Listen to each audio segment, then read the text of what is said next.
YouTube.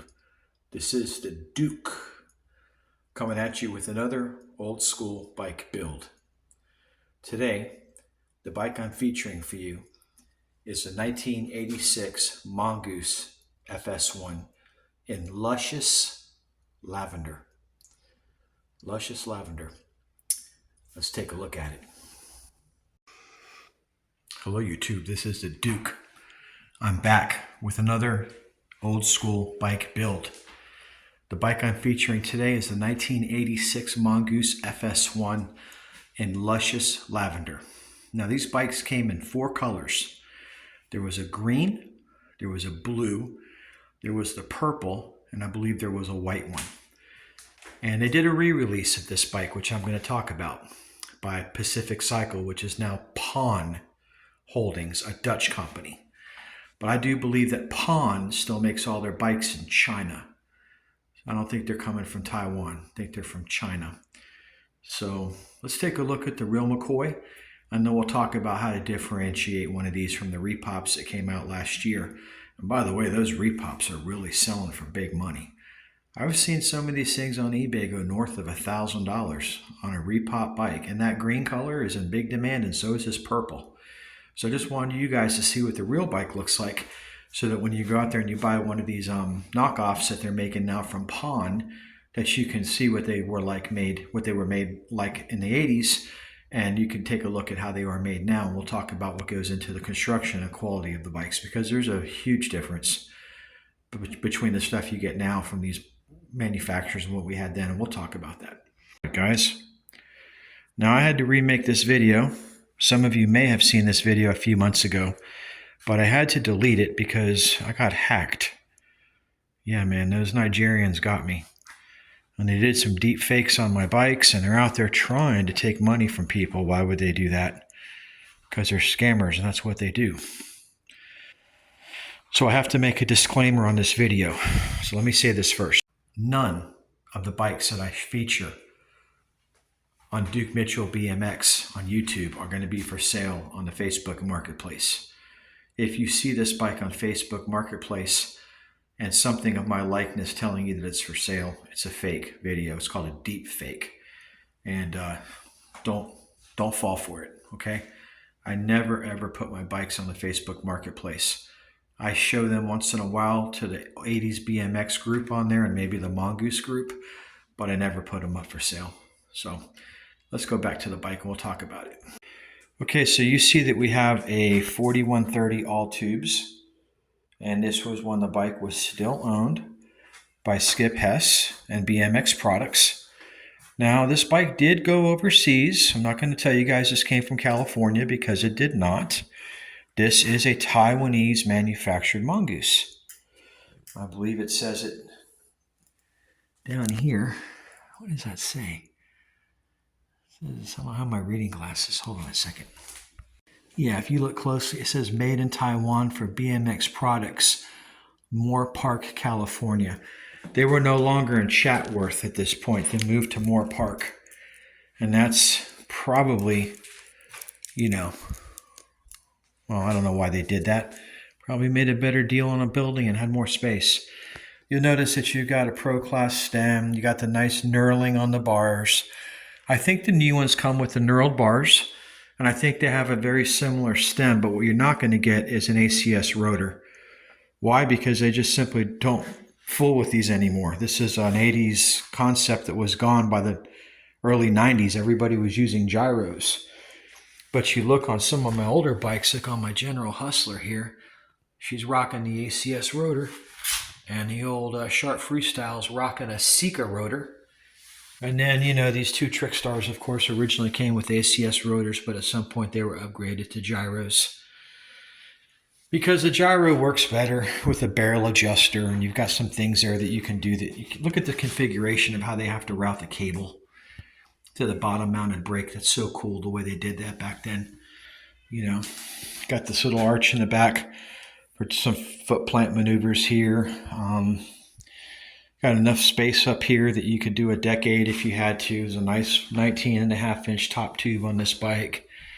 And got a set of one-piece Tioga cranks. Got a set of 48 spoke Mongoose rims. This bike comes with the front pegs, the original pegs. The new ones actually come with these pegs. This one did not. That was an upgrade. Okay. Got the original brakes on here. Okay.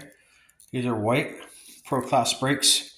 And I believe Changstar made these. I'm not quite sure exactly who made them, but they say Freestyle 980, but I think those are Changstars, which is not quite as good as Dicomp, but you know what? It's okay. What do you want for a $300 bike? That's probably what this thing cost back then. This is no GT Pro Performer, as I said.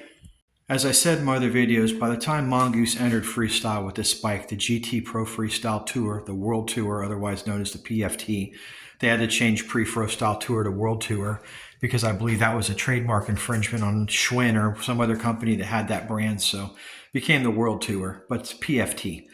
And the Pro Performer. Those bikes were the original bad boy freestyle bikes.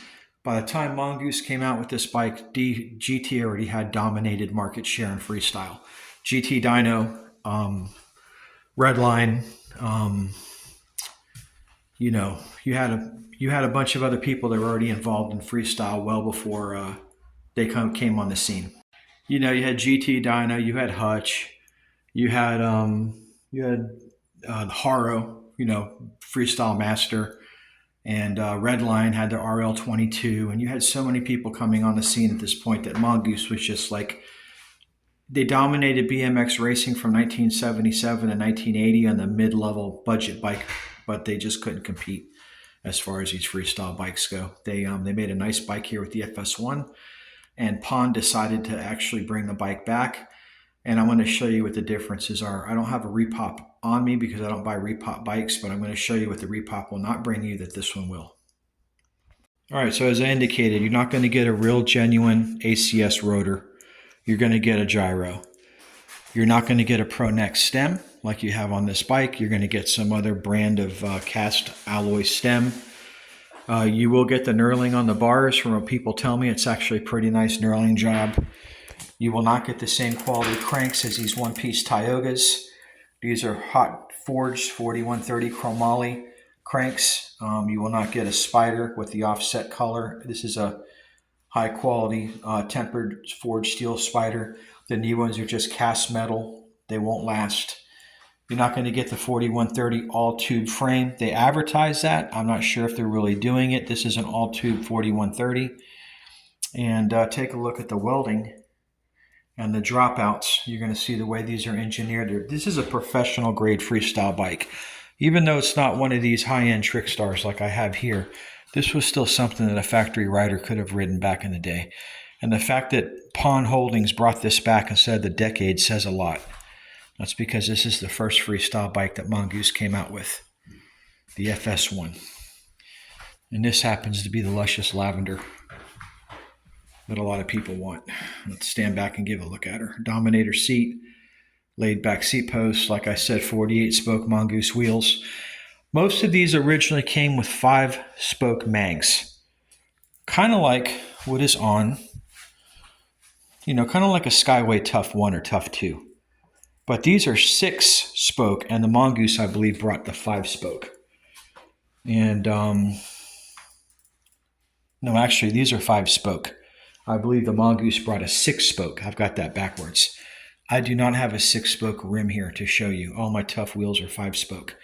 This particular bike came with actual 48-spoke freestyle wheels, not mags, but rims. Okay. And there's the front head badge, which is the street sweeper. All right. Like I said in my prior video, he's ready to sweep up your scabby knees when you can't plant that trick you're trying to do. Got some rear pegs as well. Bike has a freewheel. Okay. Got some nice Mongoose caps. And that's that's all she wrote. All right, oh, got the original Mongoose Maurice grips. You're probably not going to get this with the re-release. These are the original Mongoose American-made Maurice grips. And they actually color coded the grip to match the frame. So you have a real cool lavender embossment on most of the Mongoose stampings that actually matches the frame of the bike.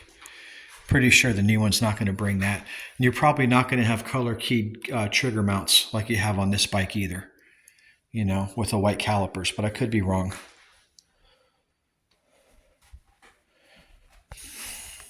Now this is a professional grade freestyle bike, and you can do tricks on this bike and you won't break it. I've seen some YouTube videos of the guys on the repops, and they last about a week or two and they're broken. Lots of chains are breaking, frames break, bottom bracket. I mean, they're just not meant to take the kind of abuse that were put through these bikes in the 80s. These are not professional grade bikes that you're buying from Pawn Holdings, a Dutch company that owns Pacific Cycle. They're pretty to look at. They're nice wall hangers. You could probably ride them around at a bike show, but you're not going to be doing half pipes on them. You're not going to be doing complex ground tricks. You're sure as hell not going to be doing Miami hoppers on them in decades.